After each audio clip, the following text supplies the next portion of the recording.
Tahukah kamu bahwa ada 5 teori pemungutan pajak yang digunakan dalam pemungutan pajak di Indonesia yang wajib kamu ketahui?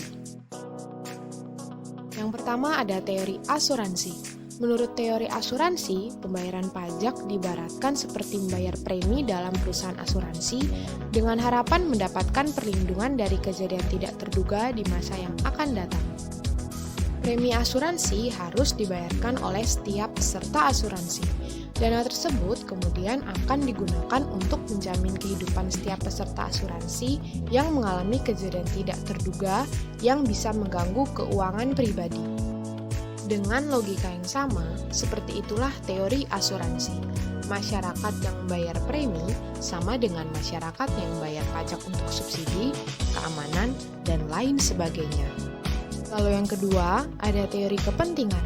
Dalam teori ini, pembagian beban pajak kepada negara didasarkan pada kepentingan atau perlindungan masing-masing orang. Oleh karena itu, semakin besar kepentingan seseorang terhadap negara, maka semakin besar pula pajak yang harus dibayar. Lalu yang ketiga, ada teori daya pikul. Dalam teori daya pikul, pajak yang harus dibayarkan oleh masyarakat harus sesuai daya pikul dan ukuran yang sesuai dengan pengeluaran dan penghasilan, baik perorangan atau sebuah badan usaha. Daya pikul yang digunakan untuk membayar pajak akan muncul apabila kebutuhan primer dari individu sudah terpenuhi.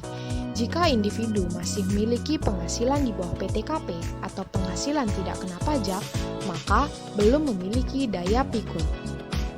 Kemudian yang keempat, ada teori bakti. Teori ini secara sederhana menyatakan bahwa warga negara membayar pajak karena baktinya kepada negara. Teori bakti disebut juga dengan teori kewajiban mutlak. Lalu yang terakhir, ada teori asas daya beli.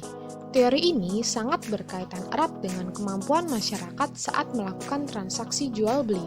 Masyarakat yang banyak dan dengan kebutuhan yang berbeda-beda tentu membutuhkan berbagai barang untuk memenuhi setiap kebutuhannya.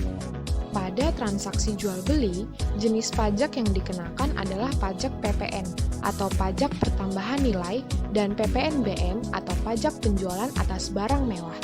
Jadi, semakin mewah atau semakin mahal barang yang dimiliki masyarakat, maka nominal pajaknya semakin besar pula.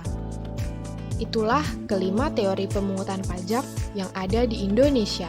Sekian video kali ini, semoga bermanfaat. Sampai jumpa.